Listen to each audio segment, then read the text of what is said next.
Bismillahirrahmanirrahim. Assalamualaikum warahmatullahi wabarakatuh. Alhamdulillahirabbil alamin wa bihi nasta'in ala umurid dunya waddin wassalatu wassalamu ala asrofil anbiya'i wal mursalin sayyidina wa maulana Muhammadin wa ala alihi wa sahbihi ajmain. Ya alhamdulillah, puji syukur hadirat Allah Subhanahu wa taala sama-sama kita panjatkan, yang mana atas berkat rahmatnya, alhamdulillah atas izinnya, hari ini kita masih bisa sama-sama menyaksikan siaran langsung kajian kitab Tuhfatul Mushtaq bersama dengan Ustadz Mukhtar Lutfi, di mana ditayangkan secara live di channel An-Nabawi Media. Nah, buat teman-teman yang belum subscribe, silakan klik tombol subscribe dan tombol lonceng di sebelahnya. Oke. Salawat serta salam tak lupa kita curahkan kepada Nabi besar Muhammad sallallahu alaihi wasallam, kepada para keluarganya, kepada para sahabatnya, dan insya Allah kita selaku umatnya selalu ittiba akan sunnahnya, mendapatkan syafaat di yaumil qiyamah nanti. Amin ya rabbal alamin. Nah teman-teman, seperti biasa di setiap hari Rabu malam Kamis kita akan mengadakan kajian rutin kitab Tuhfatul Mushtaq, yang sebelum Ramadan, kajian di hari Rabu malam Kamis ini diisi dengan kitab Fathul Qorib membahas fikih, dan qadarullah karena pandemi jadi kajian offline kita masih belum bisa berlangsung. Sambil mengisi kekosongan itu, kita isi dengan kajian kitab Tuhfatul Mushtaq, yaitu kitab hadis yang membahas tentang 40 hadis seputar dengan akhlak dan kepribadian. Nah, oke, untuk mempersingkat waktu, langsung saja kepada guru kita Ustadz Mukhtar Lutfi. Waktu dan tempat dipersilahkan. Assalamualaikum warahmatullahi wabarakatuh. Bismillah, alhamdulillah, wassalatu wassalamu ala rasulillah sayyidina Muhammadin ibni Abdillah, la hawla wa la quwata illa billah, amma ba'du. Ikhwan fillah yang dirahmati Allah Subhanahu wa taala, ungkapan rasa syukur mari kita panjatkan ke hadirat Allah Subhanahu wa taala. Salawat juga salam kita sampaikan kepada baginda Rasul Nabi besar Muhammad sallallahu alaihi wasallam. Malam hari ini insyaallah kita akan lanjutkan pembahasan kitab Tuhfatul Mushtaq, yang pada kesempatan ini kita akan mulai dari hadis yang ke-19. Namun sebelumnya kita berdoa kepada Allah Subhanahu wa taala, kita bacakan suratul Fatihah. Kita niatkan buat saudara-saudara kita mungkin ada yang dalam keadaan kurang sehat, semoga Allah Subhanahu wa taala angkat penyakitnya, diberikan kesehatan dengan kesehatan yang sempurna untuk bisa beribadah kepada Allah Subhanahu wa taala. Karena sampai saat ini kita maklum bersama kondisi negara kita masih terkena pandemi dari wabah penyakit COVID-19 atau COVID-19 virus corona. Al-hadhihi niyyah al-Fatihah. Alhamdulillahirabbil alamin arrahmanir rahim maliki yaumiddin iyyaka na'budu wa iyyaka nasta'in rabbi fili wa dayyan. Baik, kita lanjutkan. Bismillahirrahmanirrahim. Al-hadis at-tasi' asyar, hadis yang ke-19, ar-rifqu, tentang rifq. Rifqu itu atau rifqi itu bisa diartikan sifat penuh kasih sayang, penuh kelembutan. Karena agama Islam agama yang lembut, dan kita pun kaum muslimin dianjurkan untuk mempunyai sifat yang penuh lembutan, penuh kelembutan, penuh kasih sayang. Wa bihi ilaihi qal an Aisyah radhiyallahu anha zaujin Nabi sallallahu alaihi wasallam anin Nabi sallallahu alaihi wasallam qala innar rifqa la yakunu fi syai'in illa zanah wa la yunza'u min syai'in illa syanah. Innar rifqa, sesungguhnya berkasih sayang, la yakunu fi syai'in, tidak ada dalam suatu hal, illa zanah, melainkan dia akan menghiasi hal itu. Wala yunza'u fi syai'in, dan tidak dicabut satu kasih sayang dari sesuatu, illa syanah, melainkan akan membuat jadi buruk hal itu. Dia kata Siti Aisyah radhiyallahu beliau salah satu istri Nabi. Kata Siti Aisyah yang diriwayatkan oleh Nabi Shallallahu Alaihi Wasallam, sesungguhnya sifat kasih sayang berlembut itu kagak ada dalam satu hal, melainkan sifat kasih sayang itu akan membuat hal tersebut menjadi baik. Dengan kata lain, sesuatu apapun itu kegiatan akan menjadi hal yang baik kalau di sana ada kasih sayang. Jangankan kepada manusia, dalam Islam kita diajarkan untuk mempunyai kasih sayang terhadap di luar manusia, hewan kah, tumbuh-tumbuhan kah. Bulan-bulan lalu musim zaman kurban Dzulhijjah, kita dianjurkan untuk berkurban. Nabi memerintahkan ketika orang ingin berkurban atau orang ingin menyembelih hewan sesembelihannya, hendaknya dia tajamkan dia punya pisau. Tujuannya apa? Supaya ketika motong hewan itu nggak nyakitin, kan dipotong sakit. Iya betul, tapi ketika dia nggak tajam itu matinya lama karena putusnya lama, nyeksa namanya. Supaya rada cepatan harus tajam. Intinya supaya kita berkasih sayang. Bahkan kalau orang-orang tasawuf, mereka yang berkecimpung dalam dunia sufi, sama tumbuhan aja, pepohonan harus punya kasih sayang. Ini tangan kita, jangan iseng sambil jalan di mana-mana ngeliat pohon rada cakapan sedikit, ada kembangnya, ada bunganya, main potes aja, nggak boleh. Kenapa? Dia juga pengen hidup. Kalau zaman-zaman dulu tuh lewat pohon bambu ada ujung-ujung yang masih kecil, daun masih kecilnya, diambil ujungnya, buat apa? Buat keli kuping, buat mainan doang. Jangan. Kalau dalam dunia tasawuf itu jadi nggak bagus. Kita pernah nonton mungkin film Wali Songo, film Sunan Kalijogo, ketika dia pengen berguru dengan salah satu sunan, yang diambil dia punya tongkat, jatuh itu wali itu sunan, nangis. Kata Sunan Kalijogo, berapa sih harganya ini tongkat sampai kau begitu sayangnya sampai nangis? Apa kata itu kan yang Sunan yang akan menjadi gurunya, kalau tidak salah Sunan Bonang.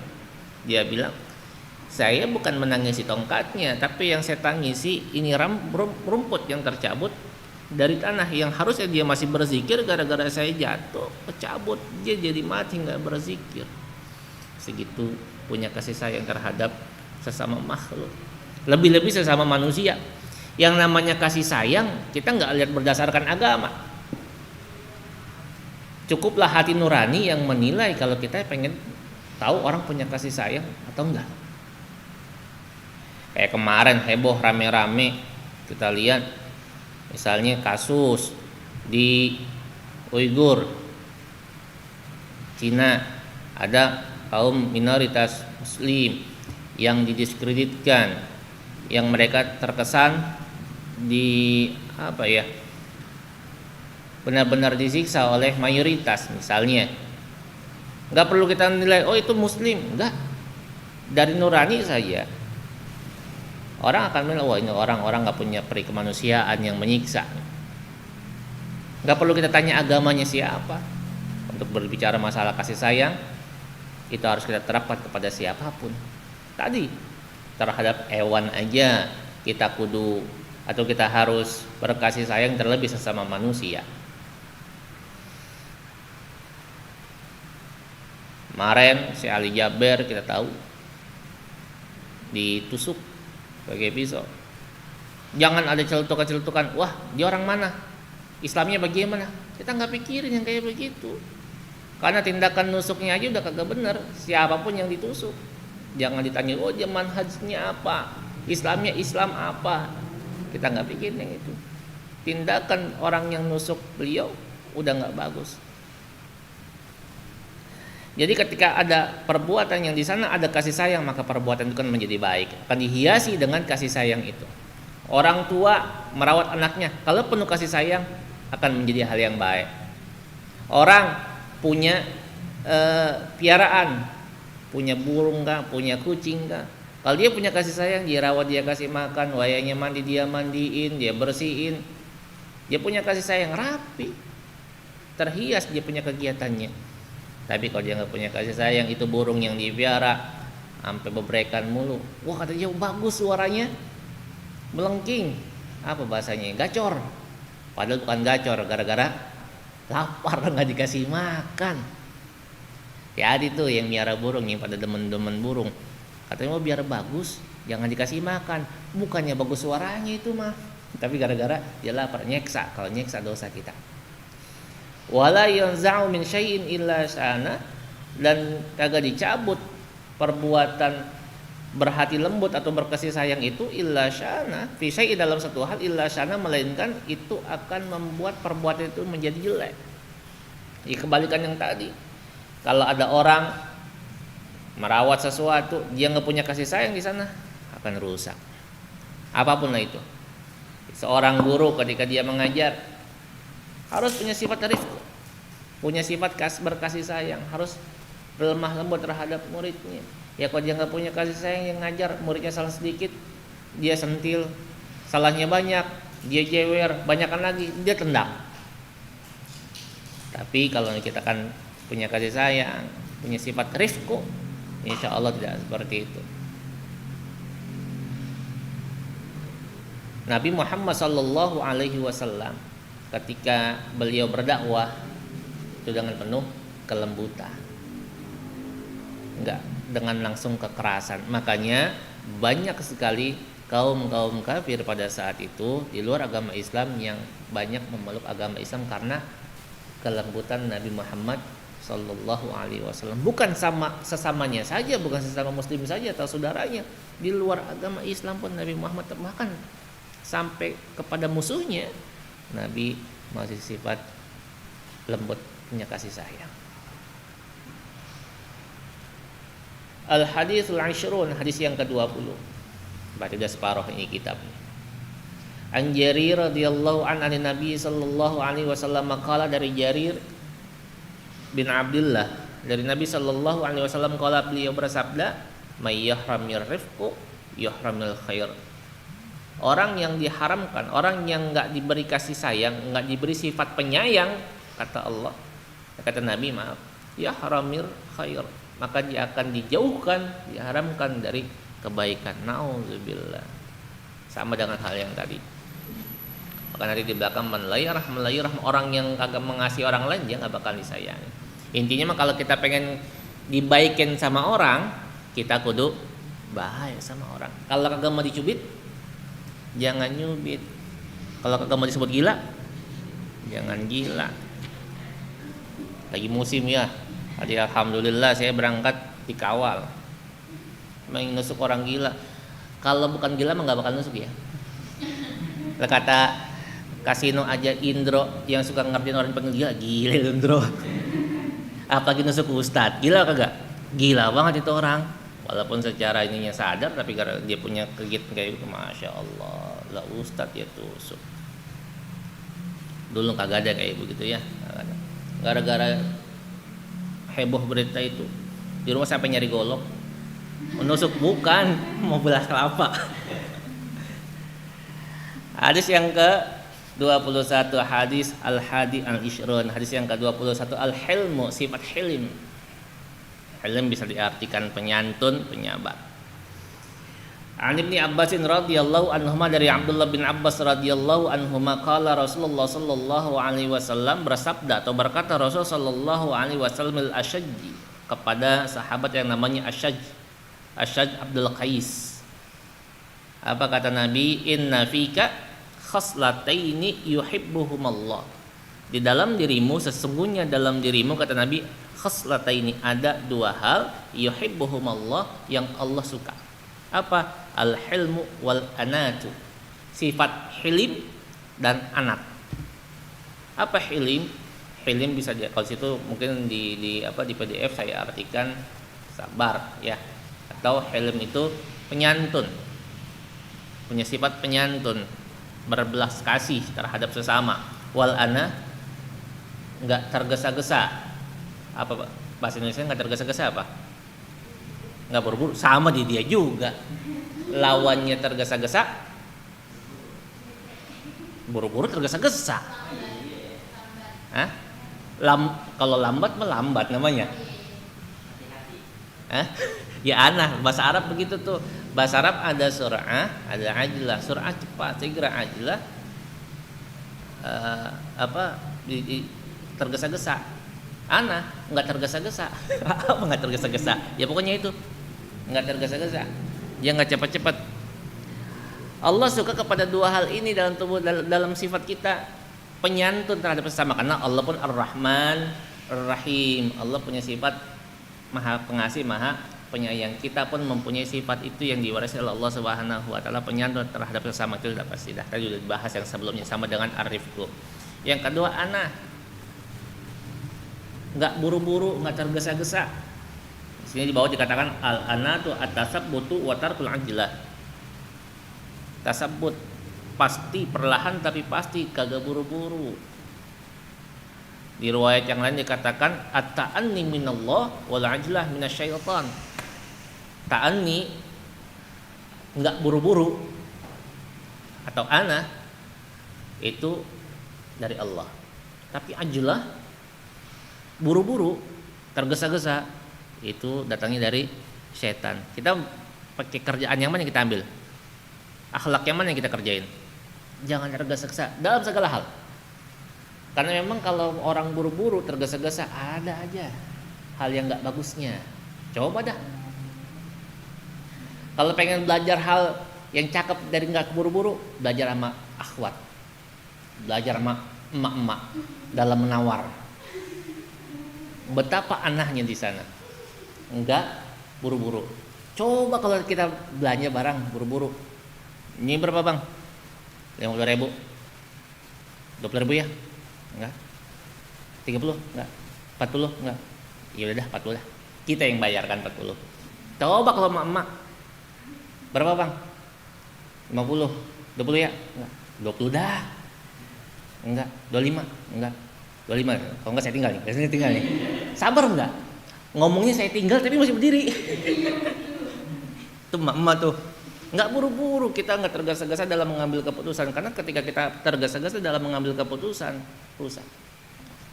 Kita mau berangkat sekolah, berangkat ngajar, berangkat kerja buru-buru, ada aja yang ketinggalan. Ada yang ketinggalan. Saya pernah satu ketika khutbah Jum'ah di salah satu masjid di Jakarta Barat.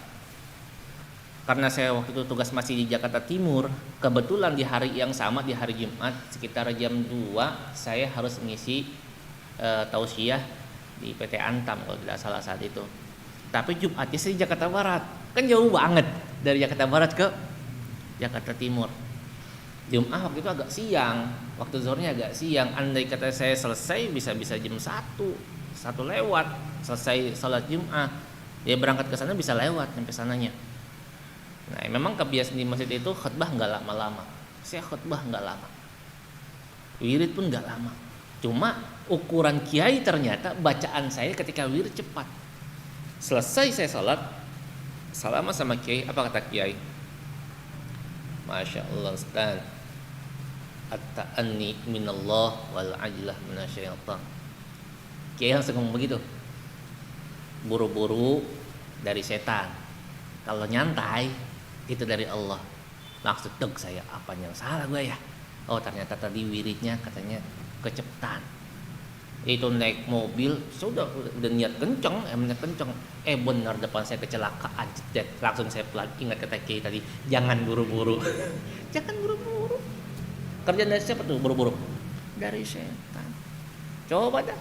Kalau apapun yang kita kerja, kalau buru-buru, urusan kalau pengen berangkat kerja sepatu satu, sendal satu, pernah ngalamin? Saya sering ngelihat orang, bukan saya, ngelihat orang kita buru-buru sendalnya lain sebelah. Iya, emang juga kita lain sebelah Ustaz, satu kira tuh kanan, masa kanan dua-duanya. Ini lain, benar-benar lain begitu, saking buru-burunya. Saya waktu tugas pernah pengantin minta buru-buru, sebelah kanan saya pakai selop, sebelah kiri saya pakai sendal, saking buru-burunya. Ya kalau apapun jangan buru-buru. Lalu bagaimana? Ada ayat wasari'u ila maghfiratin mir rabbikum wa jannatin arduhas samawati wal ardh. Bersegeralah kamu untuk meraih ampunan Allah dan surganya. Kan kita suruh buru-buru tuh. Itu buru-buru, Ustaz, boleh apa kagak?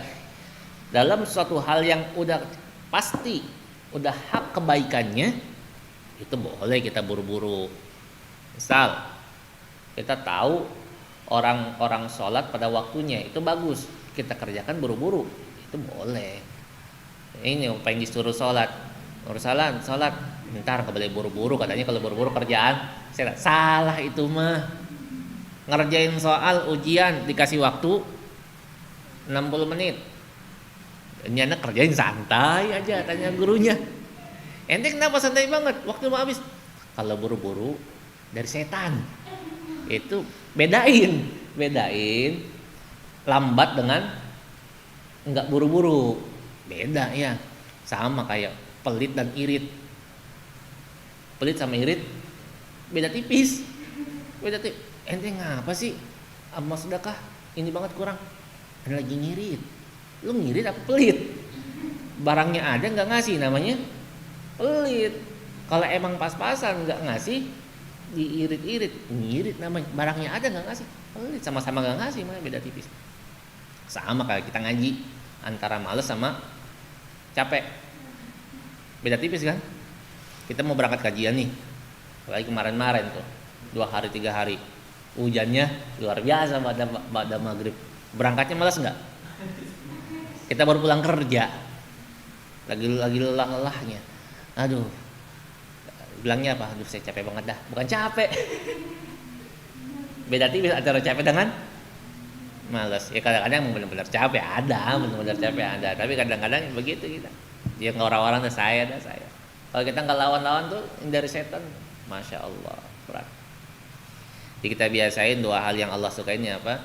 Punya sifat hilm, punya sifat penyantun terhadap sesama, dan juga punya sifat enggak tergesa-gesa. Jangan biasa untuk ngerjain segala sesuatu itu terburu-buru.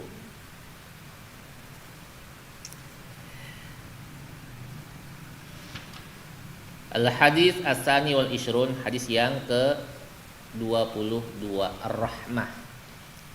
Sama seperti tadi sih, rahmah kan kasih sayang. An Abi Hurairah radhiyallahu an, dari Abi Hurairah radhiyallahu an qala, ia berkata, qabbala Rasulullah sallallahu alaihi wasallam al-Hasan ibn Ali. Qabbala itu mencium, mengecup.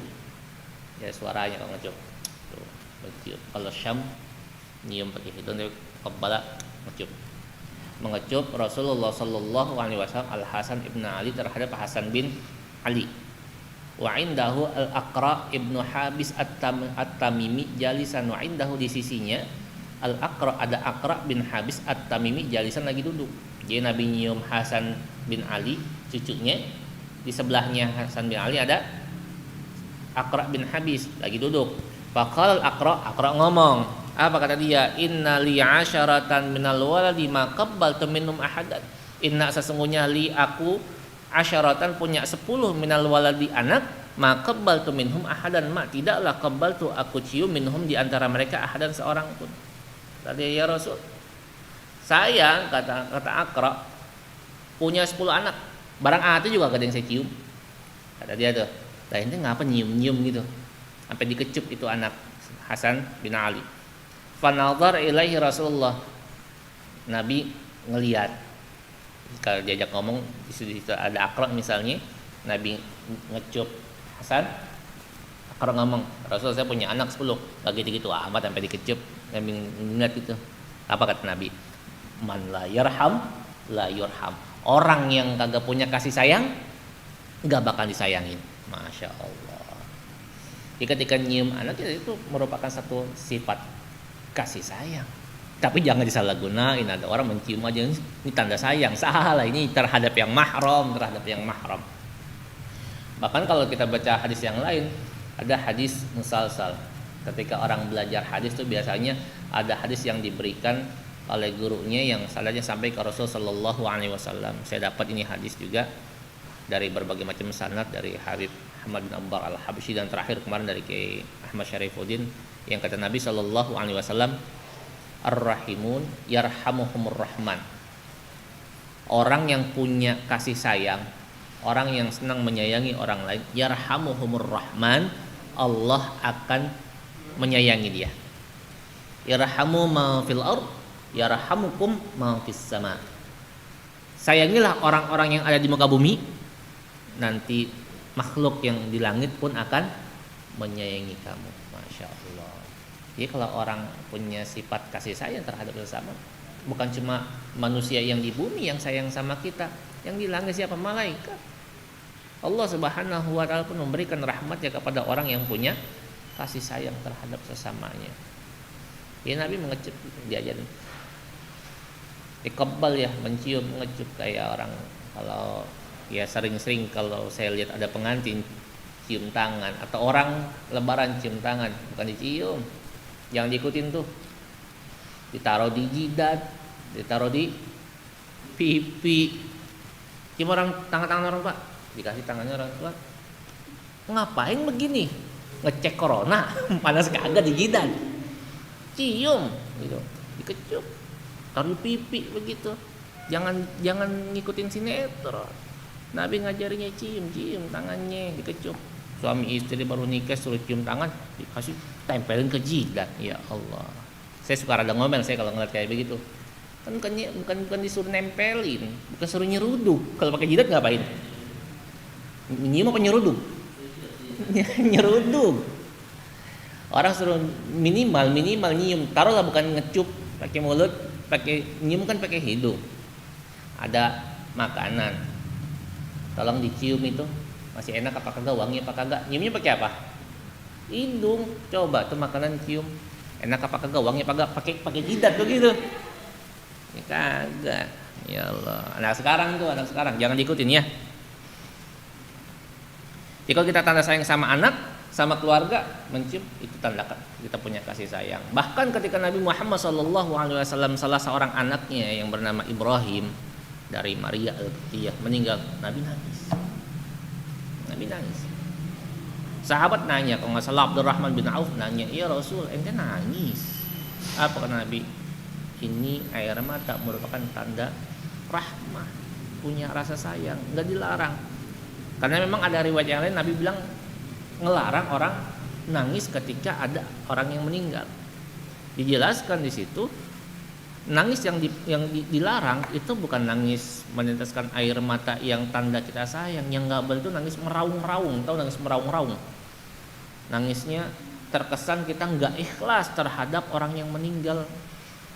Aduh, kalau bukan ini si fulan, kalau si fulan nggak nanti siapa yang ngurus? Oh, kalau nggak ada si fulan nanti bagaimana? Sampai kalau kita pikir dibilang sampai ngerobek-robek kantong. Kita sering lihat mungkin di sinetron atau di TV kalau orang nangis sampai embak-embakan begitu, ya ngelabak sono ngelabak sini, itu nggak boleh. Sedih boleh, tapi jangan lebay, gitu. Jangan lebay. Bukan berarti juga ketika ada orang meninggal, setelah dia rapi dimandiin, dibungkus kain kafan, nggak boleh nangis katanya sama orang-orang dulu tuh. Jangan nangis. Lah Nabi aja nangis. Dilarang lagi. Boleh sih ente nangis, tapi jangan keluar air mata, kasihan mayatnya. Nangis nggak keluar air mata gimana ceritanya? Sama aja kentut nggak boleh bersuara, nggak boleh bunyi, nggak boleh ada bau.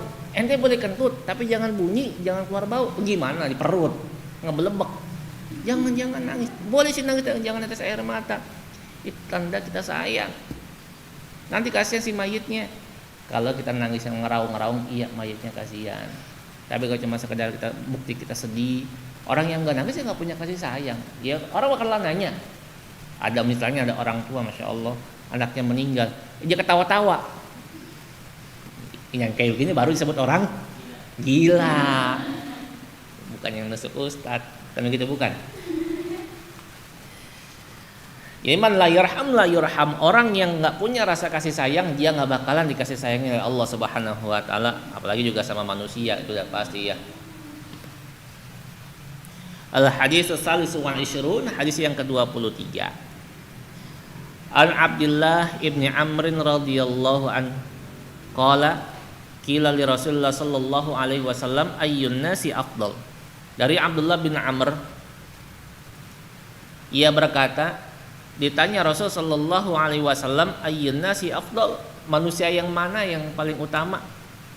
Qala, Nabi berkata, kullu mahmumil qalbi sadukul lisani. Setiap orang yang hatinya bersedih dan jujur lisannya, itu manusia yang utama.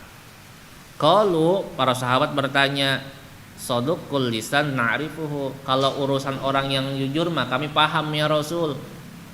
Orang tahu ciri-ciri orang yang jujur, dia ngomong bisa ditepati, itu orang jujur, paham. Fama mahmumul qalbi, lalu apa yang dimaksud dengan mahmumul qalb? Orang yang hatinya bersedih, hatinya bersih, itu maksudnya apa? Qala huwa at-taqiyyun naqiyyul la itsma fihi wala baghya wala gilla wala hasad.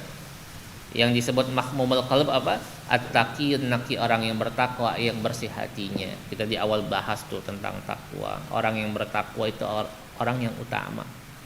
Ya wajar kata Allah, Pak, inna akramakum indallahi atqakum. Orang yang paling mulia di sisi Allah adalah mereka-mereka yang bertakwa. An-naqi, bersih hatinya.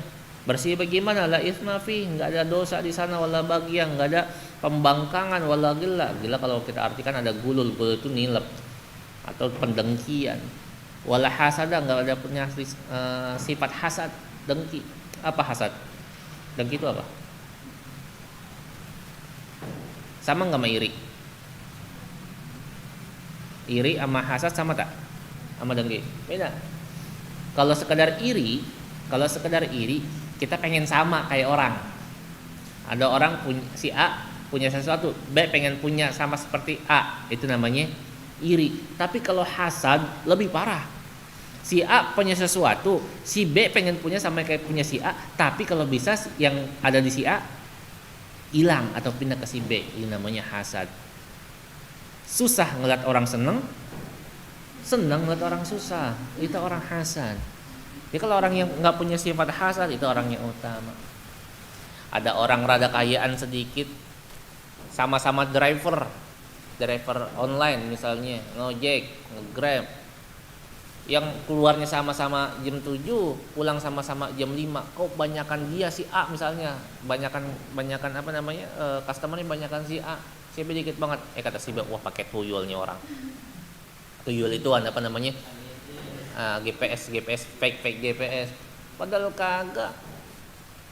Si A rupanya kerjanya rajin, cuma karena si B ini hasad dengki, ada aja dia bilang, ada orang kaya sedikit dia bilang miara tuyul. Wah, kenapa dia miara tuyul? Kalau jalan tangannya ke belakang, gendong tuyul katanya.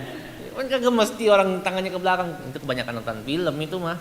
Nah, jalan tangannya begini mulu katanya, gendong tuyul, kagak mesti kagak. Itu hasad, jangan. Dan kalau kata para ulama, hasad lebih parah kalau menimpa di kalangan para ustaz. Repot tuh. Kenapa? Ustaz kan tahu ilmunya, hasad haram, termasuk dosa besar. Tapi banyak yang menimpa para ustaz. Ada Ustaz A, dia jago ceramah. Kalau sekarang lebih gampang nyontohnya. Ustaz A jago ceramah di YouTube, dia punya followers banyak, subscribernya banyak. Si B muncul lebih banyak lagi, bahkan followernya pindah ke B yang itu. Wah itu kurang, pindah ke sini. Si A dengki, wah jangan-jangan pakai subscribernya fiktif begitu. Macem-macem.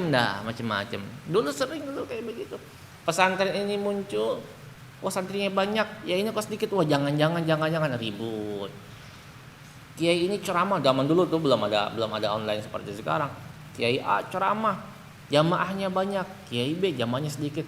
Wah jangan dengki. Nauzubillahi min dzalik. Jangan. Makanya wajar sampai ada turun ayat wa min syarri hasidin idza hasad. Kita minta perlindungan dari orang-orang yang hasad. Kita jangan punya sifat hasad dan jangan sampai juga kena hasad. Agak enak, orang hasad capek hati. Dia nggak bakalan tenang. Semakin orang berhasad terhadap orang yang dihasadi, yang dihasadin semakin maju, yang hasad makin susah. Coba si A demen, kesel banget si B punya motor, itu orang pakai punya motor, usaha sama-sama, kenapa dia yang sukses? Dia gede banget, mudah-mudahan besok kecelakaan, mudah-mudahan besok motornya hilang. Punya mobil, stres tuh orang. Semakin tinggi si B, makin stres, dia makin dengki, makin stres. Hilangkan sifat hasad, sifat dengki. Nauzubillahi min dzalik. Kalau orang yang udah hilang ke sifat hasadnya, dia termasuk orang yang utama. Bersihkan hati, jangan ada sifat pembangkang dalam diri, membangkang terhadap Allah Subhanahu wa taala. Jangan ada sifat gulu, sifat dengki, sifat hasad. Tingkatkan takwa kita kepada Allah Subhanahu wa taala. Kalau udah begitu mah insyaallah doa kita diijabah. Kita minta sama Allah, didengar sama Allah. Kan bisa jadi kenapa kita banyak berdoa sama Allah, tapi kok kelihatannya doa kita kagak diijabah. Allah bohong dong? Kagak, Allah mah enggak pernah bohong. Allah bilang apa? Ud'uni astajib lakum. Minta kepada saya, berdoa kepada saya, maka saya akan ijabah. Kata orang, ya saya udah banyak doa Ustaz, siang malam saya doa enggak kurang-kurang, tapi belum nongol-nongol juga hasilnya. Bukannya Allah ingkar janji, tapi kan ada ayat yang sana tuh. Wa idza sa'alaka ibadi anni fa inni qarib ujibu da'watad da'i idza da'an. Saya akan menjawab doa orang-orang yang berdoa, permintaan orang yang berdoa. Idza kalau dia berdoa, fal yastajibu li, tapi penuhin dulu apa kewajibannya terhadap saya. Istajib, penuhin permintaan Allah apa? Kerjain apa yang Allah perintahkan, jauhin apa yang Allah larang, baru doa. Ini maksiat jalan terus, ibadah kagak, doa rajin. Kalau kata kita mah, lu kerja kagak, minta gaji. Coba itu. Ibu gimana mau dikasih? Kita sering baca sehari 17 kali, iyyaka na'budu wa iyyaka nasta'in. Ya Allah, kepadamu kami menyembah, wa iyyaka nasta'in. Baru pada kamu kami minta. Minta dulu, menyembah dulu. Nyembah dulu, ibadah dulu baru minta. Kita dibalik, minta dulu baru mau ibadah. Kagak dikasih, protes. Saya doa udah sering ya Allah, wirid udah sering, kenapa belum dapat juga? Kita pikir ada apa yang kurang, apa ada yang kita makan hal yang haram, apa kadar ketakwaan kita yang stagnan bahkan menurun, atau jangan-jangan ada dosa yang masih banyak menjadi hijab. Ketika orang banyak dosa itu menjadi hijab, menjadi penghalang doanya nggak langsung diijabah. Bahkan kalau kata Syekh Ibrahim bin Adam, ketika ditanya sama muridnya, ya Syekh, banyak orang yang berdoa tapi kenapa doanya nggak langsung diijabah? Banyak orang yang istighosah minta sesuatu yang mendesak tapi nggak langsung dikasih. Nggak sedikit orang-orang yang berkumpul dalam satu majlis minta untuk diturunkan sesuatu tapi nggak dikasih sama Allah Subhanahu wa taala. Apa Allah ingkar janji? Enggak. Apa kata Syekh Ibrahim bin Adham? Di antaranya, kita banyak ngaku Allah sebagai Tuhan. Ngaku nggak? Ngaku, kita baca la ilaha illallah, tiada Tuhan selain Allah. Tapi dalam keseharian kita banyak menuhankan selain Allah. Buktinya apa? Ya kita kalau waktunya sholat, siapa yang manggil? Allah. Tapi kita lagi kerja sama sholat, azan bunyi, mana yang kita kerjain? Mana yang kita duluin? Ntar sholat masih panjang. Kenapa? Katanya buru-buru nggak boleh. Alasannya begitu. Allah manggil, kita belakangin. Orang bela mati-matian mencari uang, urusan dunia urusan akhirat belakangan. Berarti terkesannya menuhankan dunia. Semua pakai dunia. Allah nomor sekian. Katanya la ilaha illallah, nggak ada yang disembah selain Allah Subhanahu wa taala. Segitu takutnya sama atasan, segitu takutnya sama pimpinan, salah masih dibela. Salah masih dijilat. Banyak penjilat-penjilat kayak gitu ya. Salah masih dijilat aja, masih dibela-bela. Enggak takut sama Allah. Padahal Tuhannya siapa? Allah. Kenapa dia masih membela, masih menjilat atasannya? Takut dipecat. Dunia. Berarti menuhankan siapa? Menuhankan dunia yang dia cari. Yang kayak gitu tuh orang yang suka menjilat, ya hatinya malaikat rahmat enggak bakalan datang ke tubuh dia, ke hati dia. Yang di hadis Nabi dikatakan, malaikat rahmat enggak bakalan masuk ke dalam rumah yang ada anjingnya. Secara physically, iya, para ulama mengartikan rumah yang ada anjingnya, malaikat rahmat enggak bakalan masuk. Disebut, memang enggak disebut malaikat rahmat, disebut malaikat enggak bakalan masuk ke dalam rumah yang ada anjingnya. Ada yang ngartiin saklek. Wah, kalau lagi sakit dengan miara anjing, enggak bakalan mati. Ngapa? Malaikat Israel takut masuk takut masuk rumah gara-gara ada anjingnya. Kagak, malaikat rahmat maksudnya, maksud malaikat rahmat yang enggak masuk. Diartikan secara intrinsik oleh para ulama yang lainnya, rumah itu diibaratkan hati kita, tubuh kita. Kalau ada sifat anjing dalam rumah kita, di tubuh kita, maka malaikat rahmat enggak masuk ke hati kita. Apa sifat anjing tadi? Menjilat terhadap tuannya. Orang yang suka ngejilat jauh dari rahmat Allah Subhanahu wa taala. Nauzubillahi min dzalik. Lah orang begitu pengen doanya diijabah, ya jauh kalau kata Syekh Ibrahim Adham. Kemudian kata Syekh Ibrahim Adham, banyak orang ngaku cinta sama Nabi, bilang sunnah Rasul, umatnya Nabi, cinta sama Nabi Muhammad sallallahu alaihi wasallam, omong kosong doang. Sunnahnya enggak dikerjain. Bahkan yang digembar-gembar cuma sunnah yang enak doang. Apa? Nabi bininya 4. Bininya 9, boleh 4 kata sunnah Rasul. Lebih dari 1 sunnah Rasul yang itu digede-gedein. Ente tahajud berapa rakaat? Nyengir doang. Suruh tahajud berapa rakaat? Jawabnya nyengir. Bini mau 4, katanya sunnah Rasul. Iya bener sih, bener. Tapi sunnah Rasul bukan cuma itu doang. Banyak yang lain. Jangan ngaku cinta sama Rasul tapi sunnahnya kagak dikerjain. Di Indonesia itu termasuk salah satu negara mungkin yang luar biasa cintanya sama Nabi. Pembacaan Maulid kapan waktu dibaca? Orang biasanya baca Maulid ketika bulan Rabiul Awal. Nabi Muhammad SAW dilahirkan di sana 12 Rabiul Awal. Baca Maulid Barzanji, baca Maulid Dibai, Saraful Am dan lain-lain. Kisah Maulid Nabi. Di kita mah bukan cuma bulan Maulid doang. Lahiran anak baca Maulid. Belum lahiran, belum. Tuh 4 bulan katanya. Dari 4 bulan udah baca Maulid. 4 bulan 7 bulan. Ya. 7 bulan lahiran masih baca Maulid. Habis lahiran akikah baca Maulid lagi. Nyunatin baca Maulid lagi. Ngawinin baca Maulid lagi. Nempatin rumah baru baca Maulid lagi. Cuma orang meninggal doang enggak baca Maulid. Semua baca Maulid saking cinta sama Nabi. Alangkah baiknya enggak cuma sekedar dibaca tapi amalin sunnah Nabi gitu. Makanya kata Allah, qul in kuntum tuhibbunallaha fattabi'uni yuhibbukumullahu wa yaghfir lakum dzunubakum. Kalau ente emang ngaku cinta sama Allah, ikutin Nabi, kerjain apa yang Nabi suruh, begitu maksudnya. Ikutin sunnah-sunnah Nabi. Hal-hal yang sepele kadang-kadang kita tinggalin. Yang sunnah Nabi yang sepele banyak orang tinggalin. Contoh like this. Kopiku, bukan kopinya, bukan. Minum. Kita lihat orang yang minum pakai tangan kanan sama tangan kiri banyakan mana? Bisa dikatakan banyakan kiri, minimal imbang. Kalau orang-orang dulu, subhanallah, kalau kita ngeliat orang-orang dulu, engkong kita nyanyi, kita cakap banget, tong minum tangan bagus, mana tangan bagusnya, diajari. Sekarang masya Allah, minum banyak tangan kiri, makan tangan kiri, apalagi orang pesta, standing party, berdiri, tangan kanannya megang apa, tangan kiri megang apa. Ya Allah, bagus nggak begitu? Nggak bagus. Nabi kalau makan minum tangan kanan, jangan tangan kiri, jangan. Biasain.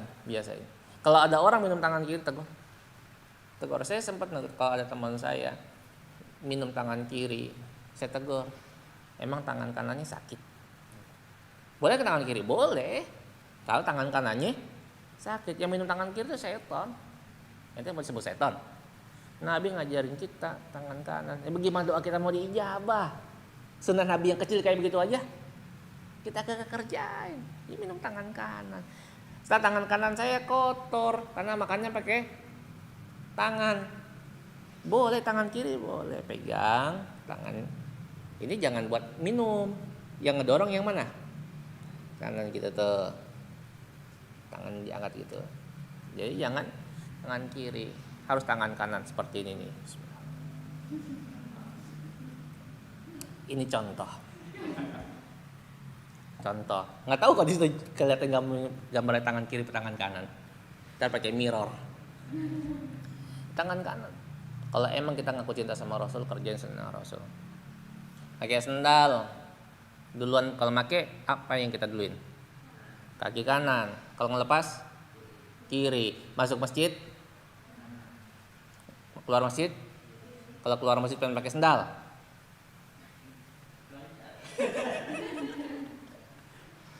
Kan pakai sendal kanan. Keluar masjid, kalau keluar masjid pengen pakai sendal, keluarin kaki kiri, masukin kaki kanan, ya begitu. Keluarnya jangan langsung ke sendal, masukin ke kanan, baru satu kaki kirinya masuk, bisa. Orang kidal sekalipun, orang kidal misalnya dia punya tangan kidal, biasa pakai kiri. Saya sering ingetin, ente pas tanda tangan kok tangan kiri? Iya kidal Ustaz, ente kiri nulis doang. Makan? Berak, cebok. Saya tanya sampai lengkap. Makan tangan apa? Tangan kiri misalnya. Lalu cebok pakai tangan apa? Kiri juga. Itu rasanya kayak gimana? Cebok tangan kiri sama tangan kiri. Katanya kagak Ustaz, dilatih. Bisa nggak dilatih? Bisa. Hal yang baik-baik kerjain tangan kanan. Nabi ngajarinnya kayak gitu. Bahkan yang lainnya kata saya bin Adham, ngaku Quran sebagai imamnya, tapi cuma sekedar seremonial aja, diamalin kagak tuh Quran. Gimana doanya mau diijabah? Wajar kata Nabi Shallallahu Alaihi Wasallam, di akhir zaman banyak orang-orang yang mereka hafal Quran, mereka tahu Quran, tapi yang dia bacanya Al-Quran cuma sampai tenggorokan, dia tetap masuk neraka. Kenapa? Dia kagak ikhlas. Dia ngafal Quran cuma sekedar supaya dipanggil hafiz. Dia belajar Al-Quran dengan suara yang bagus, dengan latihan irama yang mempesona, supaya dipanggil qori, bayarannya mahal. Ikhlas nggak? Yang kayak gitu nanti pertama-tama orang yang akan dilemparkan ke dalam neraka. Auzubillah. Ikhlaskan kalau kita pengen belajar Quran, amalkan apa yang kita baca. Baru kita bakalan diijabah doanya. Kita introspeksi dah. Kita muhasabah, kita pikirin kita lempengan yang mana ini. Baca Quran masih pengen didengar orang apa? Kita ngapal Quran apa masih pengen karena orang lain apa? Kita ada nggak sunnah-sunnah Rasul yang kita sepelekan? Kalau yang berat-berat kita belum bisa kita kerjakan, mungkin tahajud sampai 11 gitu kita nggak sanggup, kita kerjakan 2 rakaat nggak apa-apa. Yang tadi hal sepele, makan pakai tangan kanan, minum tangan kanan, itu kita kerjain. Jangan sampai hal-hal yang sepele aja kita nggak kerjain. Orang yang bisa nggak ngerjain hal yang sepele, lebih-lebih yang besar. Menggunakan tangan kanan sepele nggak? Banyak orang yang ngerjain, apalagi hal-hal yang besar. Masya Allah. Jadi kalau orang-orang yang seperti itu, yang nggak mengerjakan yang tadi disebutkan oleh Syekh Ibnu Adham, gimana doanya mau diijabah? Tapi kalau hatinya bersih, orang itu bertakwa, nggak ada sifat dengki, nggak ada sifat tipu daya, dia nggak membangkang kepada Allah Subhanahu Wa Taala. Nah, yang kayak gini makhluk yang utama nih, makhluk yang bertakwa, apalagi dia mempunyai posisi yang paling dekat sama Allah Subhanahu Wa Taala. Doanya bagaimana? Diijabah. Jangankan dia minta, kagak minta juga dikasih. Kan kalau Allah udah senang begitu. Taruhlah manusia sama manusia, ada anak sama orang tuanya, ini anak disayang banget sama orang tuanya. Jangankan dia minta duit, kagak minta ditanya, lo pengen keluar punya duit apa kagak? Saking sayangnya. Tapi kalau gedeng disuruh agak pernah mau, disuruh beli sayur atau suruh ke warung, jawabnya iya, tapi jalannya 1 jam. Ada begitu ya? Mau salat warung, iya, namanya bolak-balik aja. Lah masih di depan TV. Iya doang, jalan kagak. Bagaimana mau disayang begitu ya? Kalau kita pengen disayang sama Allah Subhanahu Wa Taala, kerjain apa yang Allah perintahkan, tinggalin apa yang Allah larang. Nanti kita lanjutkan al-hadis ar-rabi' wal ishrun, hadis yang ke-24, kazmul ghaiz, tentang menahan amarah.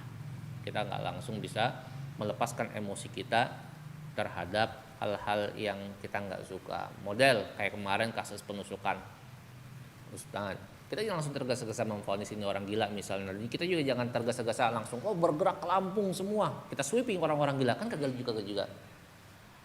Terkait dengan tergesa-gesa tadi ada kisah dari Hasan Al-Basri kalau tidak salah. Ada sebuah keluarga, bapak sama anaknya. Nah, bapaknya meninggal, mewarisi seorang budak. Kalau dulu budak tuh bisa diwarisin, kata bapaknya nih, budak buat kamu. Ketika udah meninggal, budak ini ngerawasi anaknya laki-laki.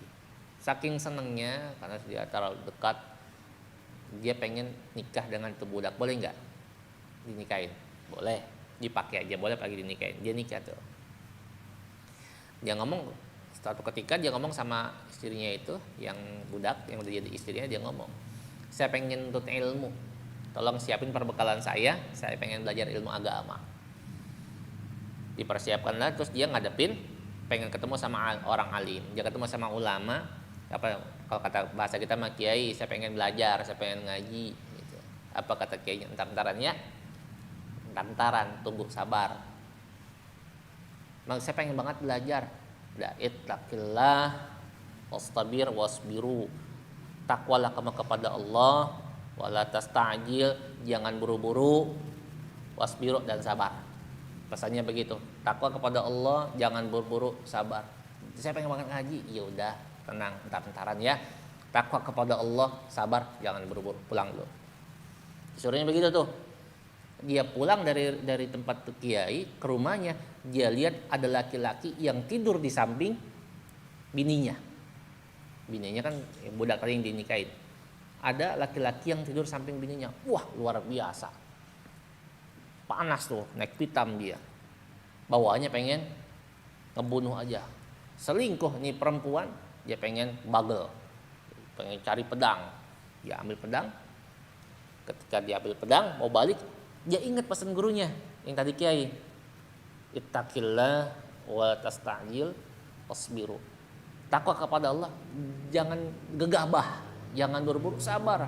Dia nggak jadi, dia balik lagi, tapi dia gedeg lagi, dia pengen pukul lagi, dia ingat lagi tuh kata-kata sampai 3 kali nggak jadi. Bangunlah dua orang ini, si orang laki-laki yang ada di samping bininya, dia bangun, dia peluk itu orang.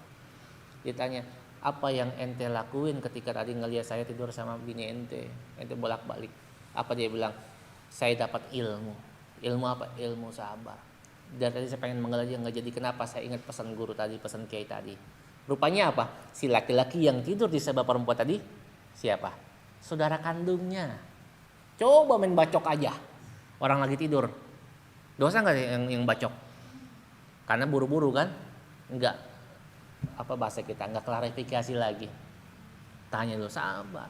Kalau kita mengambil sebuah tindakan harus berpikir dengan cerdas, dipikirin dulu, jangan langsung gegabah supaya efeknya jadi positif. Wallahu a'lam bishawab. Sudah jam 9 ya.